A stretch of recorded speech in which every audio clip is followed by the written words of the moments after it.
Okay, that is to me just what I think of when I think of Selma Blair is also low-key the title "Bittersweet Symphony" is kind of on point because if anyone is so silly as to not have seen Cruel Intentions, we feel like she owned it. Wait, is this even on? It's even on. It's gonna be a whole trick. Anyway, so thank you so much, Selma, for joining us here at Flow Space. You are our cover star, our editor-in-chief. Galina Espinosa had an amazing experience with you. It is our first ever mini print edition of a zine, and Galina insisted that you were it for the cover and for Gen X to be that first, the first face. And I loved it, and Scout he has a portrait in there. It's looking good. I don't know. I mean, he's so kind of the cute boyfriend I never had. I know. He's sitting there just like lovingly. No, so okay. So we'll get cruising on all the things that we're alluding to. But you as a Gen X a star, to me, I say Gen X simply because I remember so vividly these characters you played that were really poignant and really.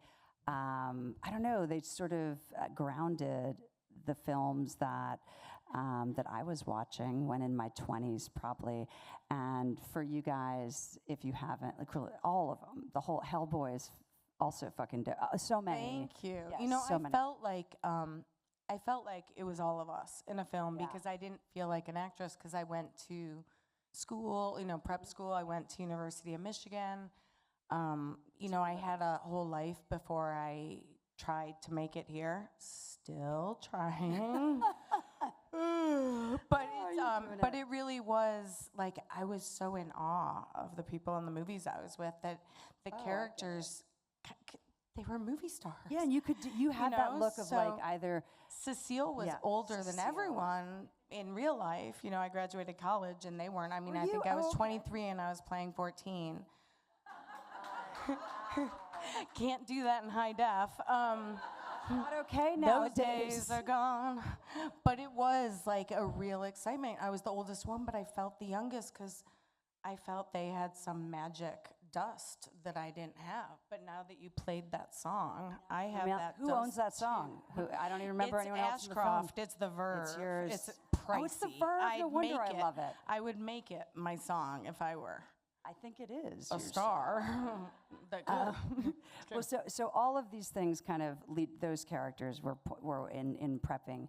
I was reliving some of the characters you've played and thinking about how they were this wonderful mix between sort of vulnerability, but also figuring out who they were. I think they go through transitions. They start quiet in a way and then start to you can see even your posture changing and your journey with RMS I know has been one of probably redefining yourself. I don't know how your identity's evolved, but if you could tell us a little bit about what it's been like to recognize this illness after so many years of not understanding it. Yes, I was diagnosed with relapsing remitting MS in 2018. It turned out I probably, had juvenile MS as my first optical neuritis was when I was about 7, which left me with a lazy eye from nerve damage.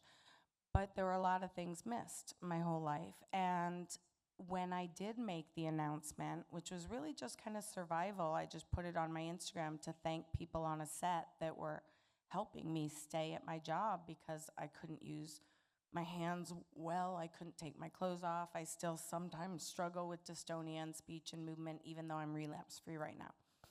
But when I did post that, I saw that there was a whole world that felt seen or a part of being seen or could relate to, just someone having chronic health issues that was someone they knew. And I realized that was a comfort to a lot of people. And there weren't a lot of resources out about MS at the time. It was either progressive at the end stage or people being okay, and there was so much I needed to learn. I'm still learning as I live with it. but I did see that it was much bigger than me, and then it had a point to me to sharing. It felt good. It felt good knowing people were feeling some comfort.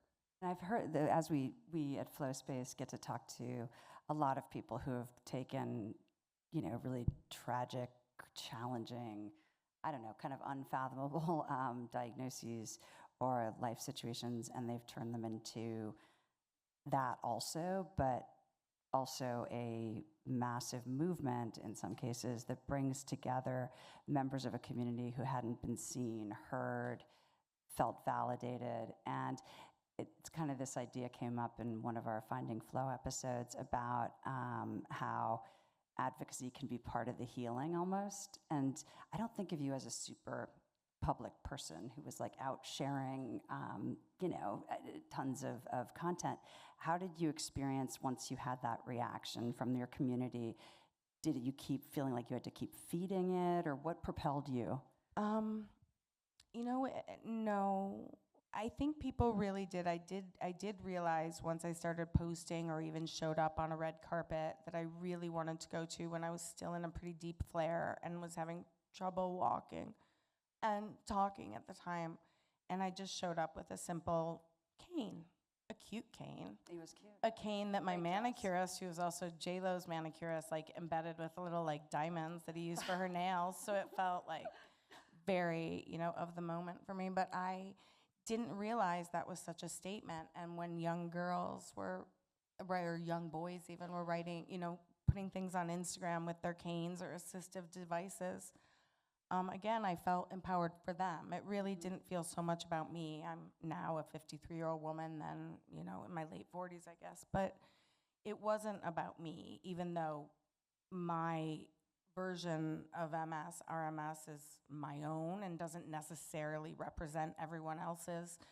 It all depends where the damage is, how long you've had it, your own proclivities, things that I don't know.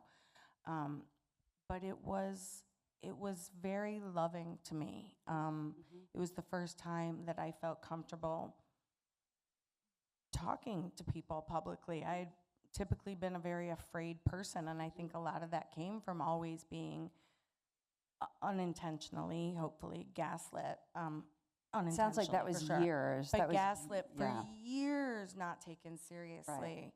Right.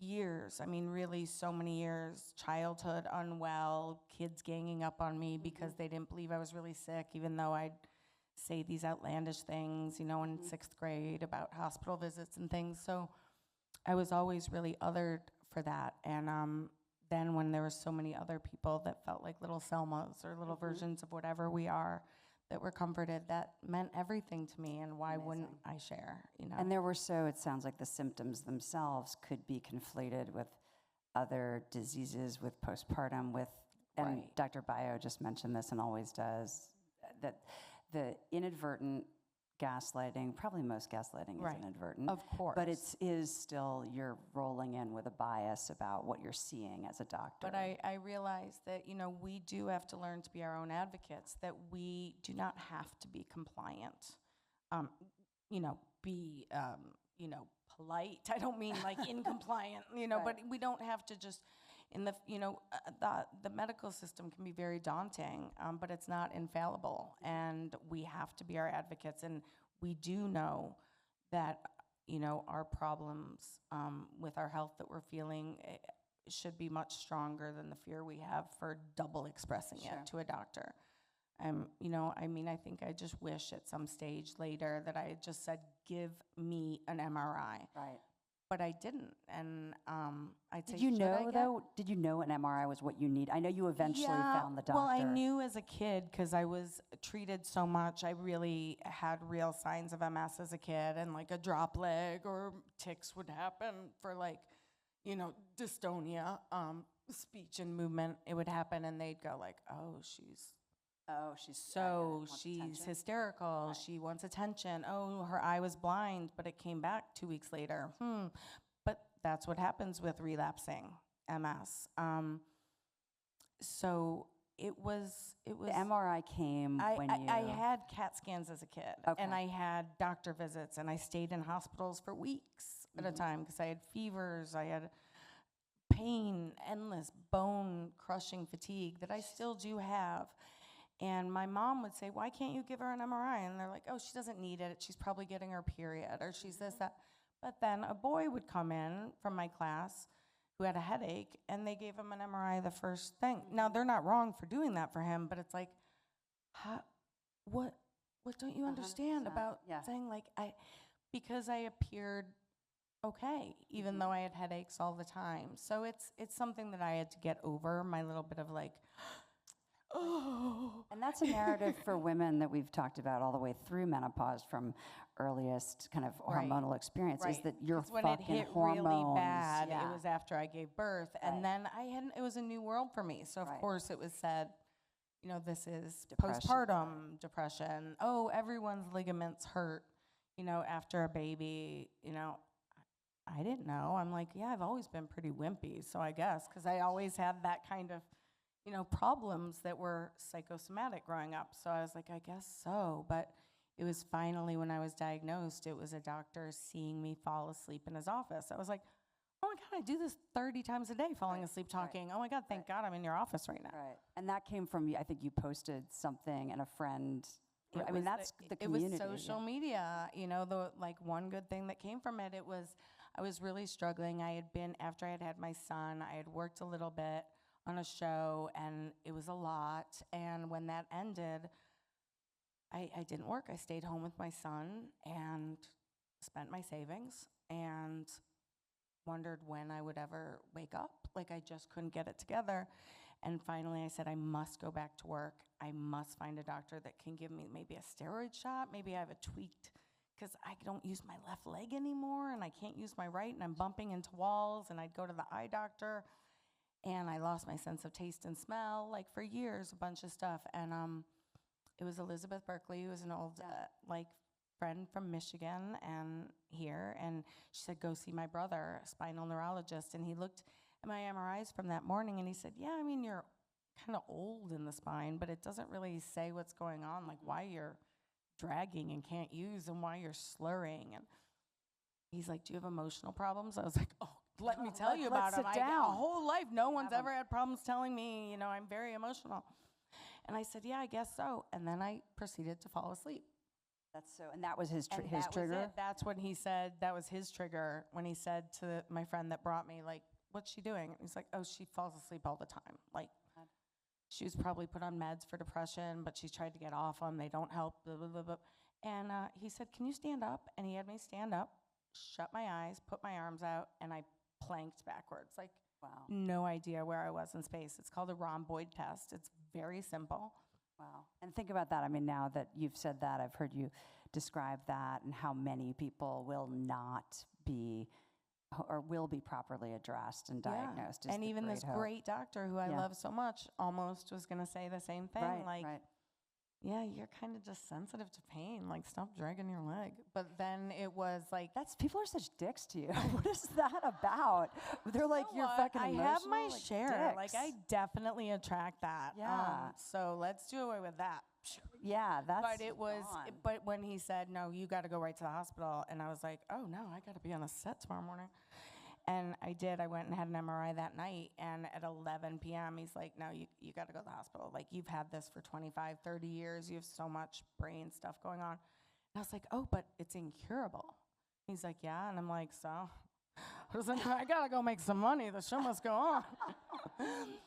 But it's hard. It's hard to work through it when you're in a flare. It's hard to do anything. I can't believe the fortitude. I don't mean that like in a No, it was. way. We're Like, strong when we have a kid and we have to do something and we don't know what else to do. We just do it. It's amazing. And I think it's very Gen X to bring it back to just the like sort of self-flagellation of like, I guess I'm emotional, you know, you're right. Like, I guess I woke up on the wrong side of the bed. Or how did your identity, I feel like when someone tells you, oh, wait, you're not batshit crazy, all the things, that narrative we've been giving you of being. It was a shock to realize I'm not like totally bonkers. Yeah. Like, I really just thought like that was my MO. Like, people would be like, I have something called pseudobulbar affect, which is a little bit of prefrontal brain damage, which I have a dog that alerts me to take that medicine, or else I will cry and cry and cry.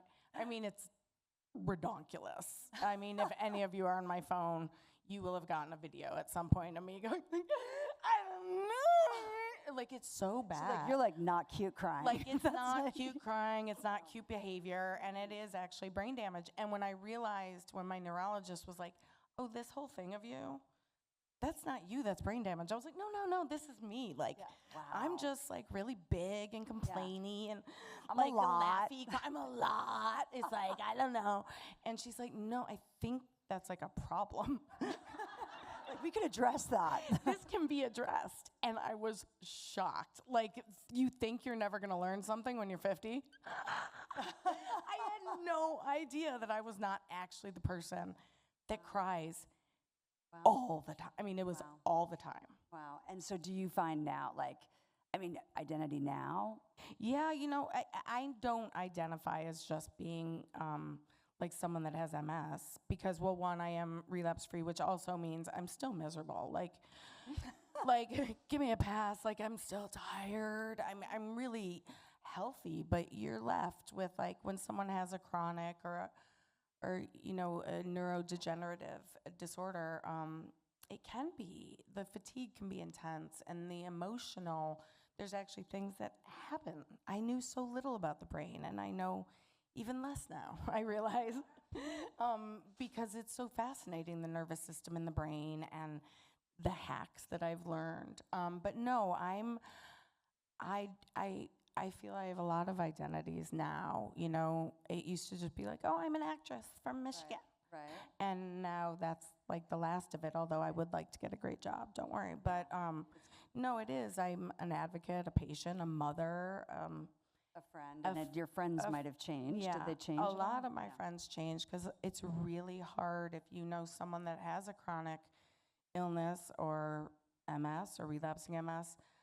I mean, you can seem fine, but you're not necessarily fine. And it's really hard to have love in my life in any way because people take it personally. You know, my son is my priority and work is my priority, myself.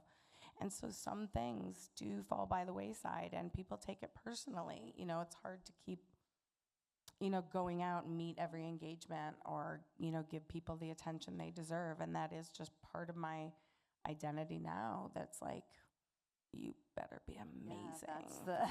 You want in on Stay this? up late. You want a piece so of this? yeah, my picker isn't as broke as it used to be. The whole interview process now. There's a vetting.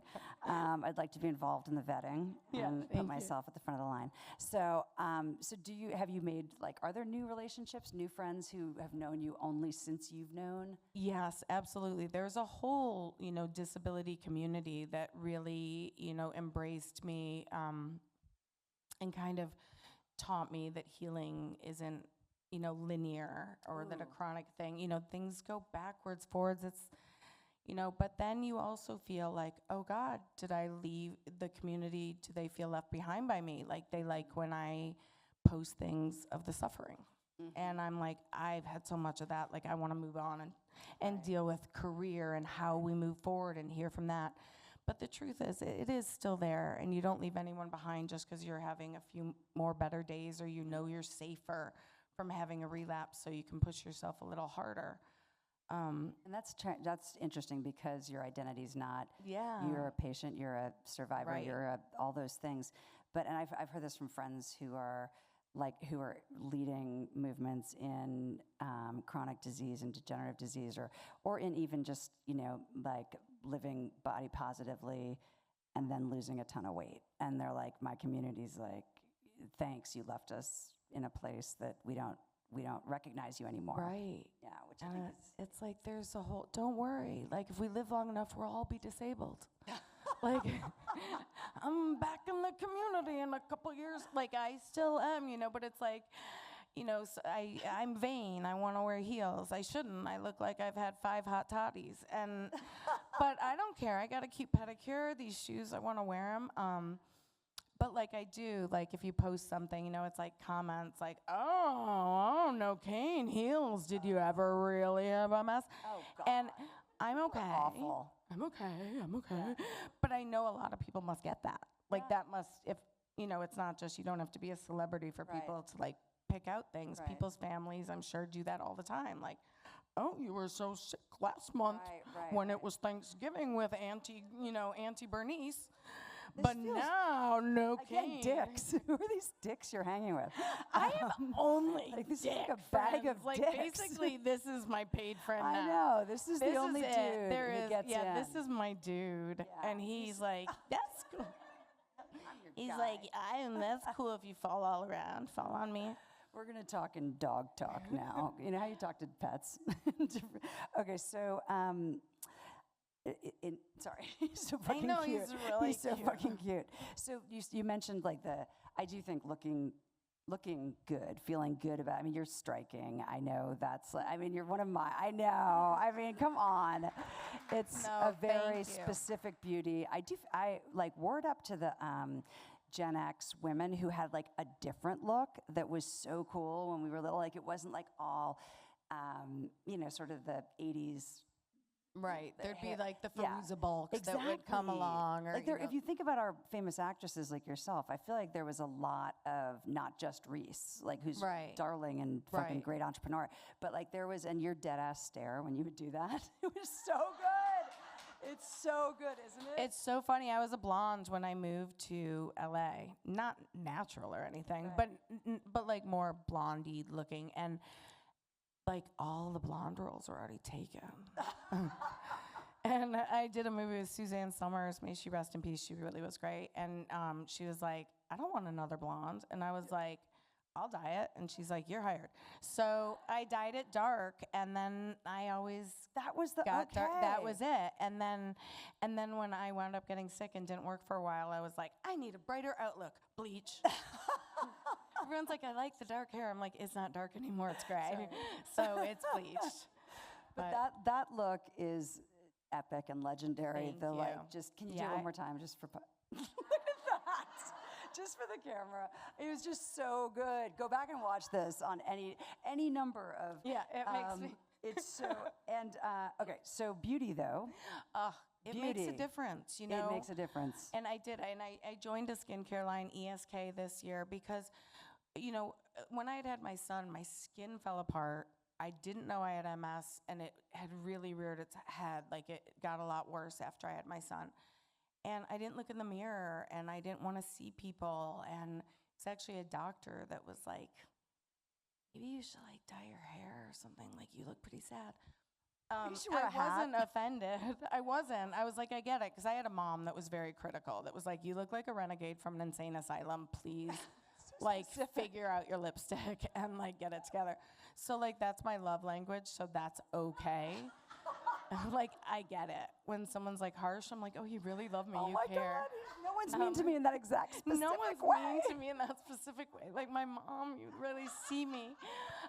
So I know some of us get that. Like, I'm totally okay with someone telling me to, like, bring it up. I'm like, oh, thank you. So, but, when you're really feeling down, it is hard to bring it up. And I couldn't brush my hair. I couldn't lift my hands above my head. I can now, except when I'm self-conscious, and now I can't all of a sudden. But, like, the strength, I couldn't brush my hair. And I looked kind of awful, and I lose my eyelashes. I have alopecia. I have all these things that happen. And when I started to get my skin better, when I finally found this product that someone, like a facialist, just gave me from her backpack, was like, we have nothing here. It's all too active for you. You're sick. She didn't know. She's like, there's sores. It's a lot. And she's like, just try something. And it had been years. My skin was like, I never took pictures. It was the time of Facetune, so I it was really smooth. Like, I'm so embarrassed to go back to some of those Instagrams. Maybe I'll erase them, but my face was like really, really ratchet. So I found this calming cleanse, and she's like, don't use makeup, don't use anything. And so I just used this ESK calming cleanse. I hadn't heard of it, but then it's like the burning went away and things started to get better. And then once that felt better, I started feeling a little better. And then I got a diagnosis, and then my skin was getting better. And then I was using the thing, blah, blah, blah. And then I got in touch with them, and I was like, hi, you help my skin. Can I join with you somehow? But because it was so hard to find something like when you have sensitive skin and it's broken the barrier, it's really hard to get it back. So if anyone knows, like, if you've really messed your skin up and you weren't used to having messed up skin, it feels impossible And is it so? I do think that the beauty element of illness, of aging, of all of it is like not something like it definitely matters. Like It's who wants to hard show to up keep if it you're up, not like- feeling Right. like you want to look like Yeah, like you and. Is that okay? But also for my own benefit, is that product, that ESK? Yeah. Is that for It's not just for sensitive skin or Okay. people. They have a bunch of stuff in their product line, but I did a collaboration product with them called Ultimate A Gold, which has retinol, not retinol, and it can be like in the sun the next day, and it doesn't cause problems. And I deal with a lot of hyperpigmentation. And, so it just has the ceramides, niacinamides. It's very healing to the barrier, but also I wanted something that could be at a price point. Also for my audience, a lot of them are in the chronic illness community that are like, sorry, we don't have some extra pennies to spend on your 15-step regimen. And so I was like, okay, can we get 5 of these great products of yours that I love the most and put them in one? And they managed to, and it's great. It doesn't feel American. Where are they from? It's Australian. It's Australian, and it's just. I'm getting surfer vibes or something. It was just very organic for me to reach out to them, and it just was, it just made sense. It's like I used to have all these goals, and would think that sleep is for laziness. Oh my God. I need it. Like I need it. I need to take care of my skin. I need to do it quickly. I need to sleep when I need to sleep, and so I did need something kind of. Simple. And after I'd been burned by so many great products that were just wrong for me at the time, I just stick with, the good I think thing. it is like when we think of how much we apologize for even just wanting skincare or a cool bedazzled cane or like a dog to help out with a few like these are like the bare minimum. I feel like you are emblematic of one of the people who can share tell others to like it's okay to want to prioritize. I mean, if it makes you feel good, if you have any memory of it making you feel good. Right. Because I didn't care really anymore. And I just thought, I'm out of the dating thing, so I'm not doing it for that. Like when you're not feeling, and really friends don't come see me much and I sleep and my son doesn't care. Well, I care. Like I forget that I care, but it does feel better. And I know whenever I'd like compliment a friend, I'm like, you look so good today. She's like, oh my God, I'm so hungover. So I had to try really hard to make myself look presentable. You're like, and that's I was cool. Like, oh, that's how I feel every day. Like, that's kind right. of miserable. So yeah, I'll just put on more lip liner. And I think that is like that. My mother-in-law used to have this thing of like the one perfect red lipstick that was from like Bergdorf Goodman in New York. And I was like, shut up. And then she died. And I was like dying. I found her red lipstick, which is creepy and weird to like use your mother-in-law. No, it's not. No, but it wasn't her lips. It was her lipstick. You're right. It's okay. It wasn't her cold dead lips. Yeah. No, it was that would be weird. But I did think that idea of like the gold in your bag, that whatever like, moves the needle for you, whatever it is. If it is getting a spray tan or figuring out how to eat more nutritiously from the time you wake up. Right. So you don't have to deal with it later, because I'm the person that wakes up and I'm like not hungry, I can't do it, and then I realize by 4 I make no sense and I'm not helping myself.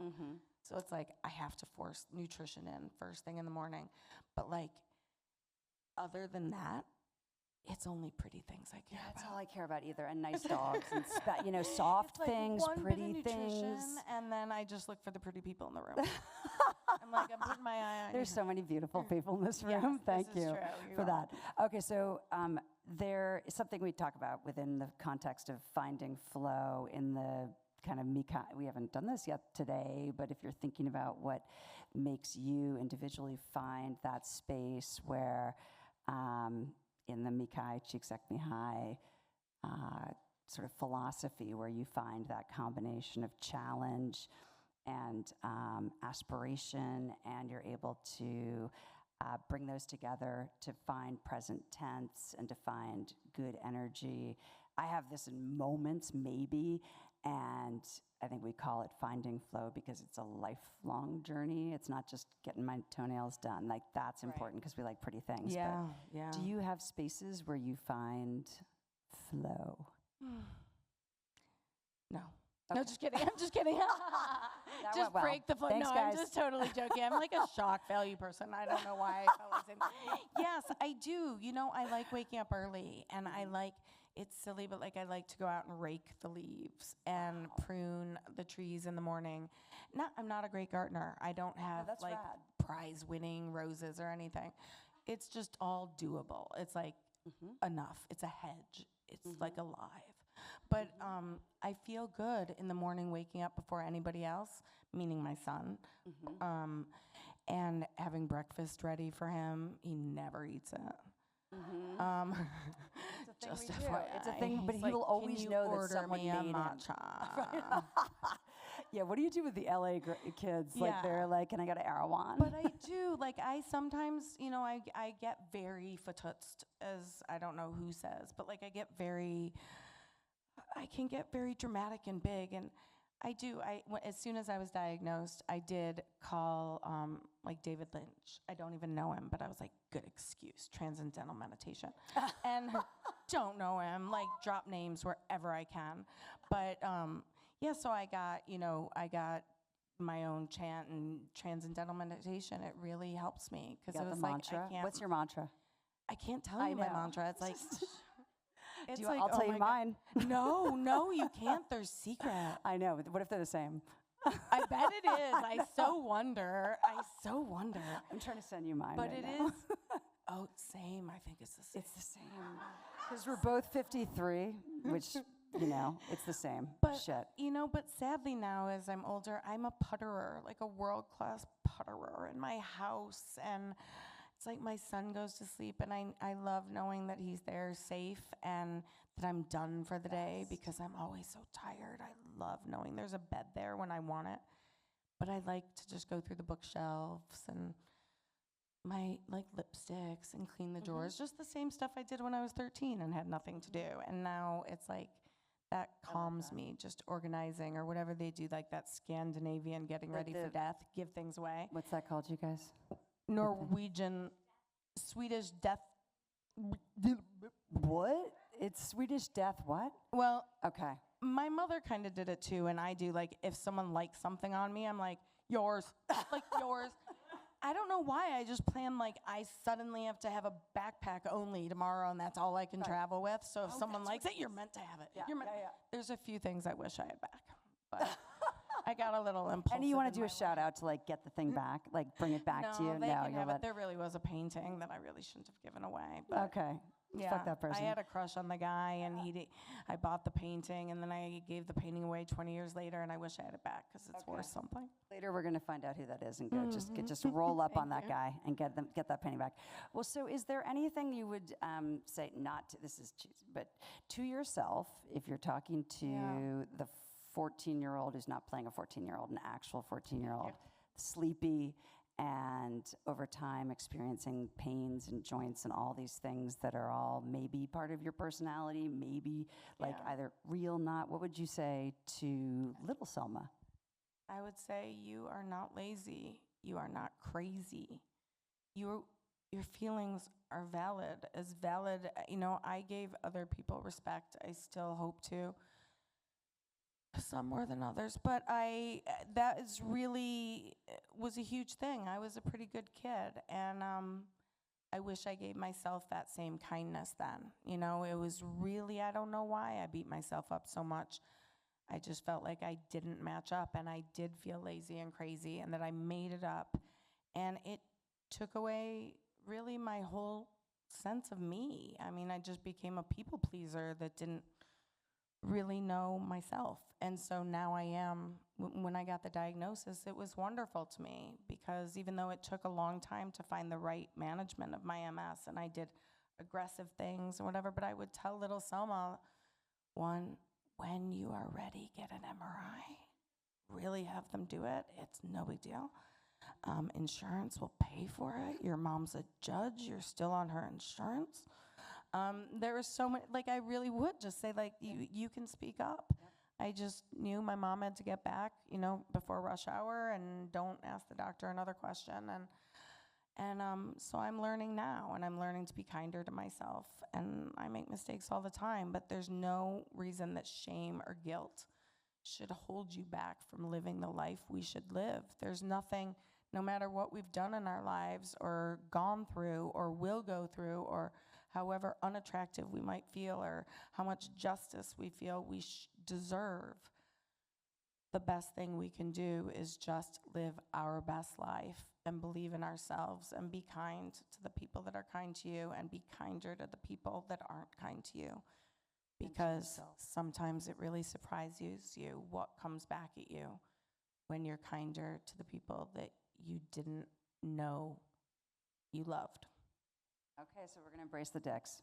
No? Yeah, embrace the, well, see, and I proved it wrong because all I have are fucking dicks in my life.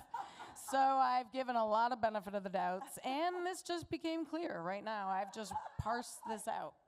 Thank you. Okay, you guys, thank you all for listening, and thank you so much, Selma. You are a fucking national treasure. Thank treasure. you. And a sense of humor helps. Yeah, I mean, it hopefully is. one day you'll know I am trying to have one.